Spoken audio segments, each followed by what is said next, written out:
উইদ্দাত লিল মুত্তাকিন, আমি আল্লাহ তাআলা জান্নাত বানিয়েছি মুত্তাকিদের জন্য, তাকওয়াওয়ালাদের জন্য। আল্লাহ তাআলা কোরআনে বলছে, বান্দা তোমাকে আমার কাছে ফেরত আসতে হবে।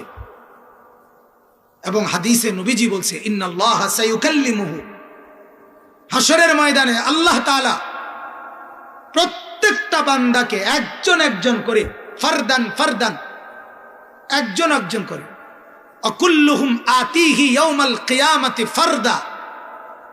আল্লাহ কোরআনে বলছে একজন একজন করে কিয়ামতের দিন আসতে হবে, আমি আল্লাহর সামনে দাঁড়াইতে হবে। আর আল্লাহ তাআলা বলেন, নবীজি বলছেন, ইন্নাল্লাহা সায়ুকাল্লিমুহু, আল্লাহ তাআলা তার প্রত্যেকটা বান্দার সাথে কথা বলবেন।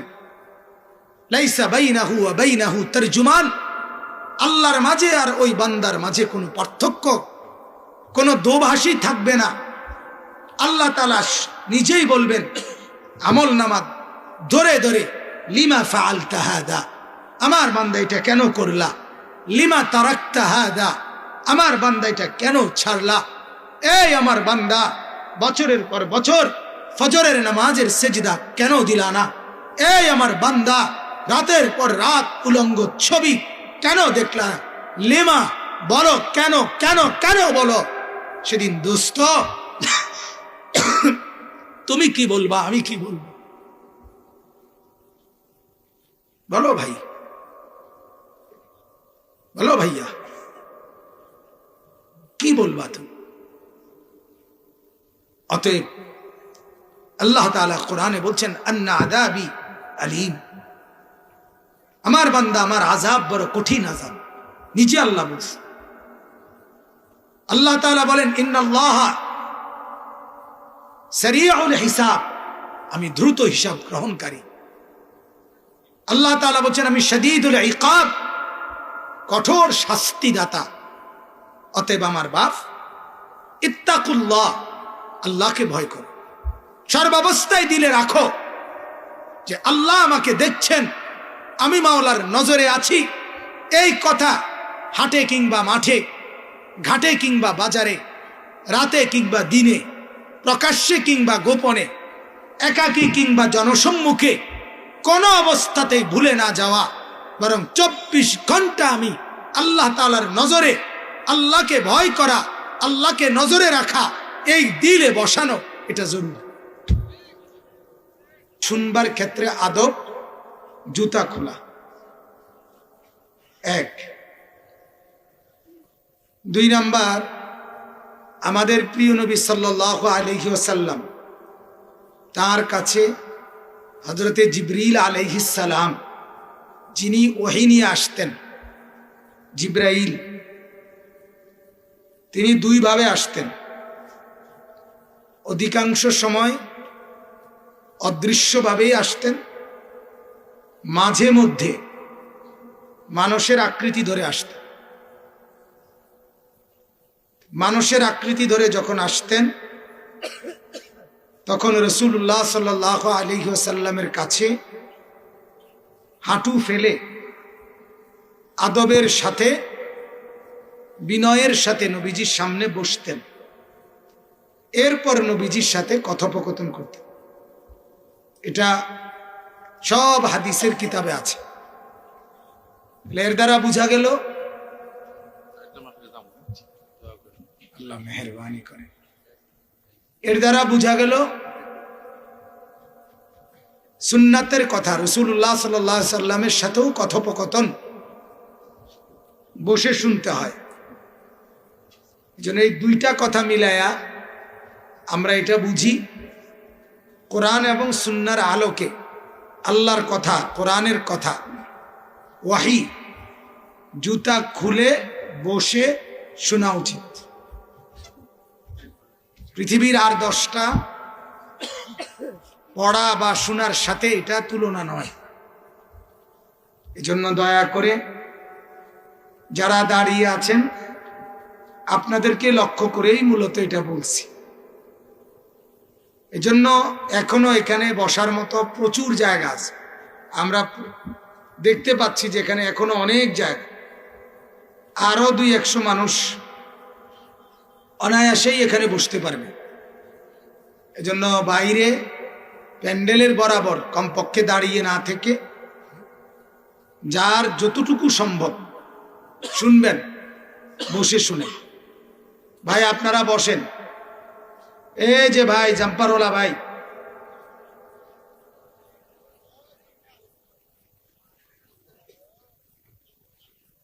না বাইরে গেলে আমার কোনো আপত্তি নেই, কিন্তু এখানে দাঁড়ানো যাবে না।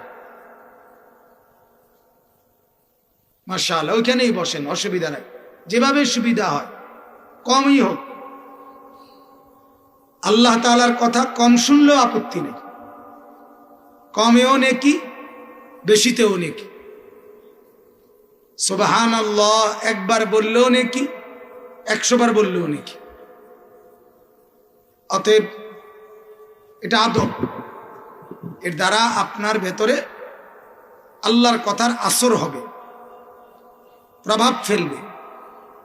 শুনলেন বছরের পর বছর, কার্যকর কিছু হলো না, কি ফায়দা হলো ভাই বলেন? প্রতিদিন মাহফিল হয়, বয়ান হয়, জুমার নামাজের দিন ইমাম সাহেবরা নসিহত করে, মোবাইলে প্রচুর পরিমাণ বয়ান আছে, আলহামদুলিল্লাহ প্রতিনিয়ত হচ্ছে কথা। তো লক্ষণীয় বিষয় হলো আপনার পরিবর্তনের কি অবস্থা। আপনি যখন পৃথিবীতে থাকবেন না তখনও ওয়াজ হবে, আবার আপনি যেখানে নাই সেখানেও ওয়াজ হইতেছে।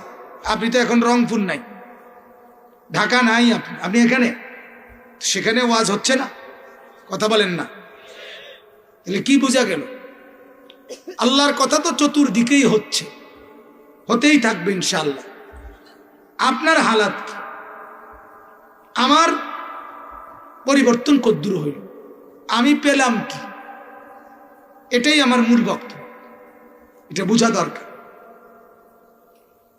গোটা পৃথিবী মনে করেন উন্নত হইতে হইতে আরো অনেক কিছু হইল, আগামী 100 বছর পরে হয়তো আরো বহু কিছু হবে। কিন্তু আমি যদি মরে যাই, পৃথিবী এবার মঙ্গল গ্রহেই ভাসুক, আমার কি?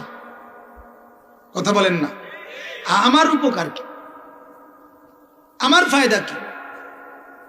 এই জন্য আমি এটাই বুঝাইতে চাই, আমি আমাকে গড়া, আমি আমার ফিকির করা, এটা আমার দরকার। আমার প্রিয় ছাত্র, আলহামদুলিল্লাহ এতক্ষণ পর্যন্ত যিনি বয়ান করলেন মাওলানা ইয়াহিয়া ইউনুসী,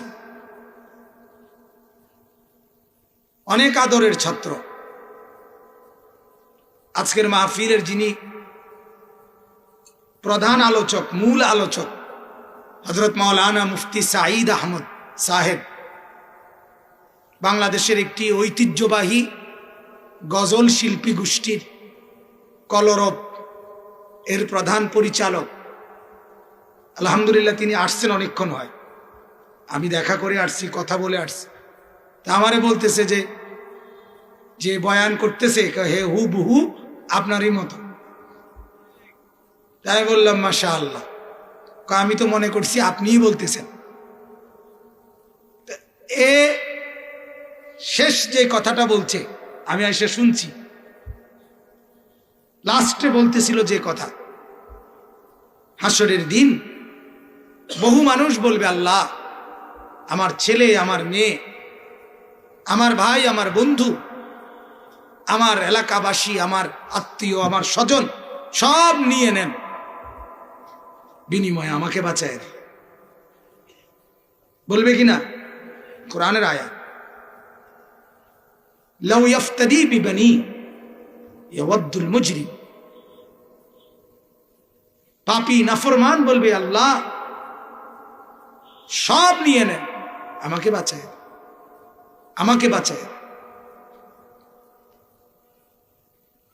একটা বাসে যখন অ্যাক্সিডেন্ট হয়, মনে করেন যদি কেউ দেখে তার বিবি, তার ছেলে, তার মেয়ে সব মরে গেছে, তবুও ওই লোকটা মনে মনে ভাবে যদি আমি বেঁচে যেতাম। এটা তো দুনিয়ায় সামান্য, আখিরাতে খুব বেশি চাইবে, আল্লাহ আমাকে বাঁচান, ইয়া রাব্বি নফসি নফসি, আয় আল্লাহ আমাকে বাঁচান।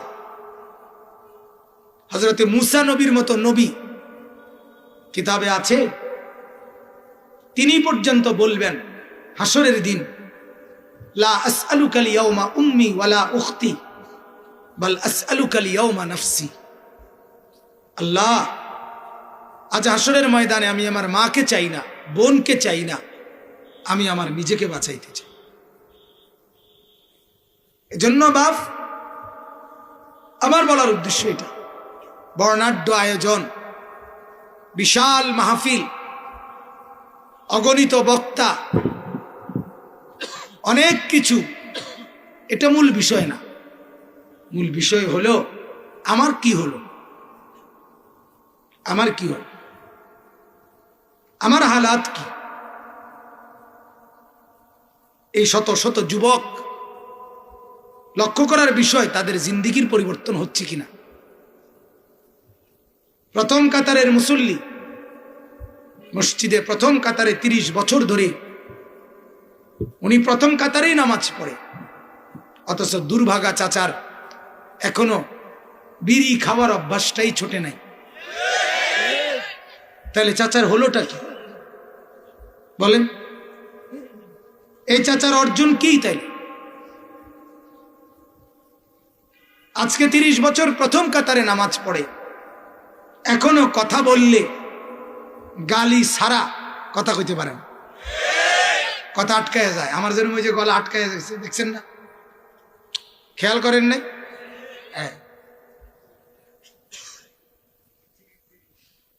এমন ওনার গলা আটকায় যায় গালি না দিলে। কাশের ওষুধ খাইলেও লাভ নাই ওনার। আমি তো কাশের ওষুধ খাইছি একটু, সিরাপ। তাইলে লক্ষণীয় বিষয়, লক্ষণীয়। রাত যায়, দিন যায়, সকাল যায়, দুপুর যায়, আমার হালাত কি, আমার অবস্থা কি, আমার বাপ, এটা লক্ষণীয় বিষয়। অতএব আমি সবাইকে অনুরোধ করলাম, আমি একদম অল্প একটু সময়, সামান্য একটু কথা বলার জন্য উঠছি। আলহামদুলিল্লাহ, প্রিয় ভাই মুফতি সাঈদ আহমদ, তিনি আপনাদেরকে চমৎকার নসিহত করবেন। দয়া করে, মেহেরবানি করে আমার অনুরোধ, এই অল্পটুকু সময়, যতক্ষণ কথা হয়, প্যান্ডেলের ভিতরে যারা বসছেন, অনেক যুবক ছেলে, আমি অনুরোধ, ভাই তুমি যদি মুসলমানের বাচ্চা হয়ে থাকো তাহলে তুমি কথা বলবা না, বুট বাদাম খাইও না। যদি মুসলমানের বাচ্চা হও, আমি অনুরোধ করলাম, ফাতরামি, ফাজলামি, হাসি মজাক, এটা আমার জানের শত্রু। আমি এই খামখেয়ালি মানুষ, গাফেল কোনোদিনও সহ্য করতে পারি না। কারণ গাফেলকে 1,00,000 বছর বললেও কোনো লাভ নাই, এটা উপভোগের কোনো জায়গা না, এটা কাতার বিশ্বকাপের গ্যালারি না, এটা কোনো রং তামসার কোনো জায়গা না ভাইয়া। অতএব দয়া করে আমি অনুরোধ, আবারও আমি যেন কাউকে ধমক দিতে না হয়, মেহেরবানি করে অনুরোধ করছি, একটা ছেলেও বুট বাদাম খাইও না এবং পরস্পর কথা বইল না। আল্লাহর ওয়াস্তে অল্প একটু সময় আল্লাহর কথা, কোরআনের কথা, একাকী, সবার মধ্যে থেকেও একা, এরকম মনোযোগ দিয়ে শুনেন। মনে করে নেন আপনার ডানে বামে কেউ নেই, আপনি শুধু শুনতেছেন। বলেন ইনশাআল্লাহ। আল্লাহ তাআলা তৌফিক দান করেন। পেছনের ভাই, তোমাদেরকেও বলছি ভাই, কথা কইও না ভাই, মেহেরবানি করে অনুরোধ দোস্ত। সম্মানিত হাজিরিন, আমি আপনাদের সামনে পবিত্র কোরআনুল কারীমের 3 জায়গা থেকে ছোট্ট একটু আয়াতের অংশ তেলাওয়াত করছি। মূল বক্তব্য আমার একটা ছোট্ট বিষয় নিয়ে বলা, সেটা হলো আমরা যারা ছোট থেকে বড় হয়েছি, আশা করি আমরা প্রত্যেকেই এই কথাটা শুনছি যে সত্যবাদিতা একটি মহৎ গুণ। কি বলেন? এটা একেবারে বলা যায় সবাই আমরা আমাদের বড়দের কাছ থেকে, আমাদের টিচার, শিক্ষক, বাবা মা, মুরব্বী, তাদের কাছে আমরা অহরহ এটা শুনেছি যে সদা সত্য কথা বলিবে, মিথ্যা বলবে না, সত্যের জয়, মিথ্যার পরাজয়। এই যে কথা, এটা সত্যবাদিতা, এই বিষয়টা আল্লাহ তাআলা কোরআনুল কারীমের মধ্যে এবং রাসূলুল্লাহ সাল্লাল্লাহু আলাইহি ওয়াসাল্লাম হাদিসের মধ্যে সীমাহীন গুরুত্ব দিয়েছেন।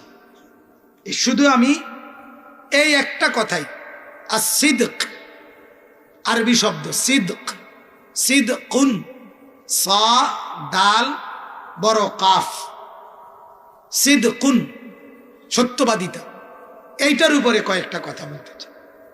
ইনশাআল্লাহ কিছুক্ষণের মধ্যেই মৌলানা চলে আসবে ইনশাআল্লাহ, তখন আপনারা মন ভরে বয়ান শুনবেন।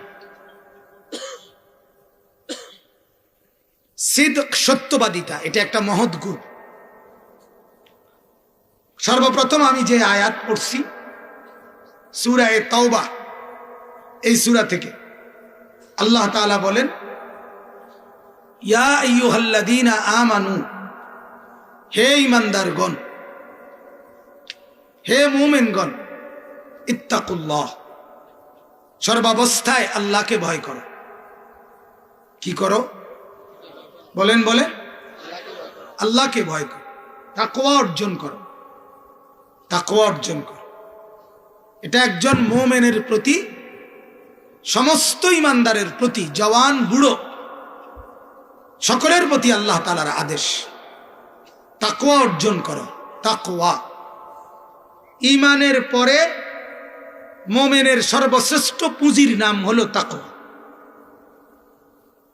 আমার পরিচয়, আপনার পরিচয়, এখানে আমরা যারা বসছি আমাদের পরিচয় আমরা মুমিন, আলহামদুলিল্লাহ, ঈমানদার।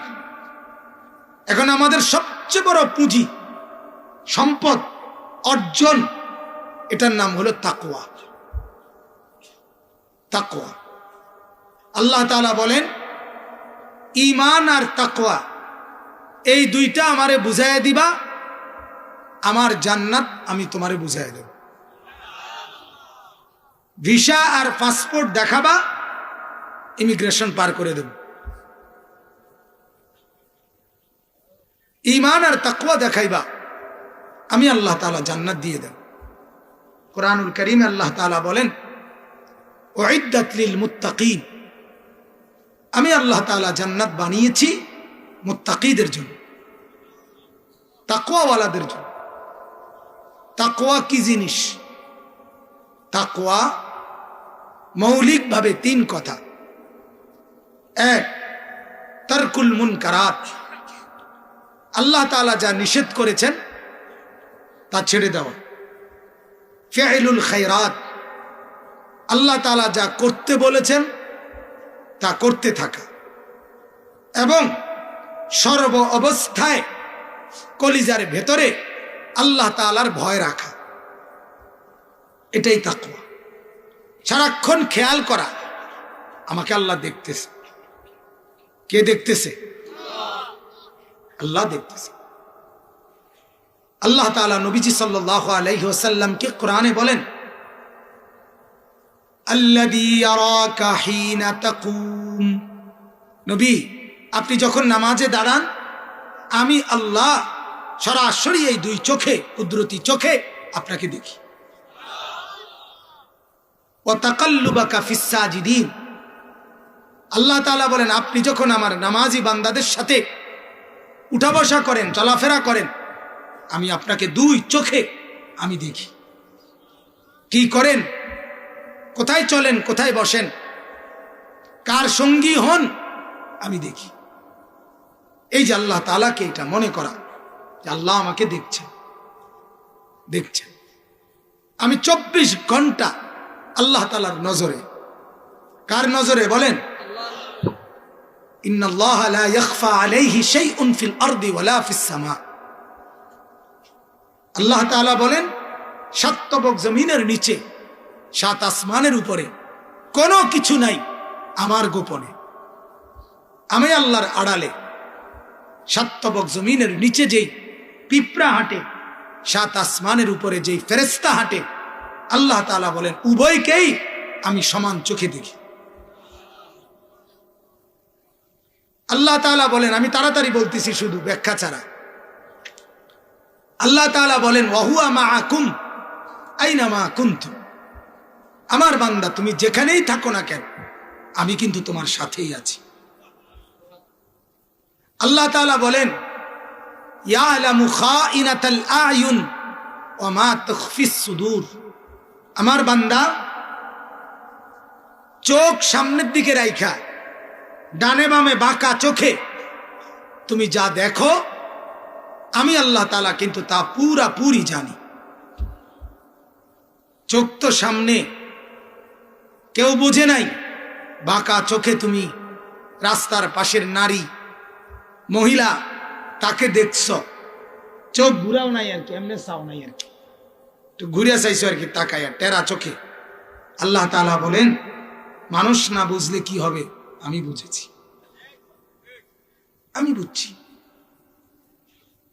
ওমা তুখফিস সুদূর। আল্লাহ তাআলা বলেন বান্দা অন্তরের গভীরে কি গোপন করেছ, কলিজার ভেতরে আমি তাও জানি। তাহলে আড়াল করার মতো সুযোগ আছে কিছু? বলেন না, কিচ্ছু। ওয়া আসিররু কাওলাকুম আফিজহারু বিহি। আস্তে যদি বলো বান্দা আমি তাও শুনি, জোরে যদি বলো আমি তাও শুনি। ইন্নাহু আলিমুম বিযাতিস সুদূর। আল্লাহ তাআলা বলেন অন্তরের ভেতরে যা গোপন করছো আমি তাও জানি। আমার বাপ, আমার যুবক বন্ধু, রাত গভীরে তুমি যখন সারা পৃথিবীকে ঘুমে দেখে, মা ঘুমায় বাবা ঘুমায় মনে করে, গ্রামবাসী পাড়া পড়োশি ঘুমায় মনে করে, তুমি যখন একাকী রাত নিশীতে মোবাইল খুলে উলঙ্গ ছবি দেখো, নাচ দেখো, অশ্লীল নর্তকীর সিনেমা দেখো, জিনা আর ব্যভিচারের দৃশ্য দেখো, আরশে আজিম থেকে আল্লাহ তাআলা তখন বলে আনিস আমি কিন্তু জেগে আছি, আমি ঘুমাই নাই, আমি কিন্তু দেখতেছি। আলাম ইয়ালাম বিআন্নাল্লাহা ইয়ারা। আল্লাহ তাআলা বলে জানো আমি কিন্তু সারাক্ষণ তোমাকে দেখি, সারাক্ষণ সারাক্ষণ। আমি ঘুমাই না, আমি তন্দ্রাও যাই না। লা তাখুযুহু সিনাতুম ওয়ালা নাওম। আমার ঘুমও নাই, আমার তন্দ্রাও নাই। আমা মাসসানা মিন লুগুব। আমাকে ক্লান্তি বিরক্তি স্পর্শ করে না। আফ্রিকার গহীন জঙ্গলে যেই গাছের পাতা পড়ে আমি রব্বুল আলামিন তাও জানি। সাগরের গহীন তলদেশে যেই মাছ নড়ে আমি আল্লাহ তাআলা তাও জানি। অতএব বাপ তুমি আল্লাহকে আড়াল করতে পারো না, আল্লাহকে আড়াল করতে পারো। গোটা পৃথিবীকে ফাঁকি দিয়ে অথবা চোখে দেখিয়ে কোনো লাভ নাই। লক্ষ্য করা দরকার আল্লাহকে না দেখানো, আল্লাহকে না দেখানো, আল্লাহকে না দেখানো। আর এটা সম্ভব না। সম্ভব? কথা বলেন না। আল্লাহকে না দেখানো সম্ভব? আবারও বলছি যুবক নজর দাও। ভাইয়া তুমি তোমার সঙ্গীর দিকে তাকাইও না, আমার দিকেই তাকাও। এজন্য বললাম দিলের মধ্যে কথার ইস্তেহদার, এ কথার উপস্থিতি, আমি আল্লাহ তাআলার নজরে আছি, আমি আল্লাহ তাআলার নজরে আছি। মালিক চাইলে আমাকে যখন তখন দুর্বল করে দিতে পারেন, অচল করে দিতে পারেন। আমি আল্লাহ তাআলার নজরে আছি। আল্লাহকে আড়াল করার 1 সেকেন্ড সুযোগ নাই। এই কথাইটা দিলে আনা, আল্লাহকে ভয় করা, আল্লাহকে ভয় করা। আল্লাহ তাআলা কোরআনে বলছে, বান্দা তোমাকে আমার কাছে ফেরত আসতে হবে। এবং হাদিসে নবীজি বলছে, ইন্নাল্লাহা সায়ুকাল্লিমুহু, হাশরের ময়দানে আল্লাহ তাআলা প্রত্যেকটা বান্দাকে একজন একজন করে, ফারদান ফারদান, একজন একজন করে, অকুল্লুহুম আতিহি ইয়াউমাল কিয়ামাতি ফারদা। আল্লাহ কোরআনে বলছে একজন একজন করে কিয়ামতের দিন আসতে হবে, আমি আল্লাহর সামনে দাঁড়াইতে হবে। আর আল্লাহ তাআলা বলেন, নবীজি বলছেন, ইন্নাল্লাহা সায়ুকাল্লিমুহু, আল্লাহ তাআলা তার প্রত্যেকটা বান্দার সাথে কথা বলবেন। লাইসা বাইনাহু ওয়া বাইনাহু তারজুমান, আল্লাহর মাঝে আর ওই বান্দার মাঝে কোনো পার্থক্য, কোনো দোভাষী থাকবে না। আল্লাহ তাআলা নিজেই বলবেন আমল নামা ধরে ধরে, লিমা ফাআলতা হাদা, আমার বান্দা এটা কেন করলা, লিমা তারাকতা হাদা, আমার বান্দা এটা কেন ছাড়লা। এই আমার বান্দা, বছরের পর বছর ফজরের নামাজের সেজদা কেন দিলা না। এই আমার বান্দা, রাতের পর রাত উলঙ্গ ছবি কেন দেখলা। লিমা, বলো কেন, কেন কেন বলো। সেদিন দোস্ত তুমি কি বলবা, আমি কি বলবো, বলো ভাই, বলো ভাইয়া, কি বলবা তুমি। অতএব আল্লাহ তাআলা কোরআনে বলছেন, আন্না আযাবি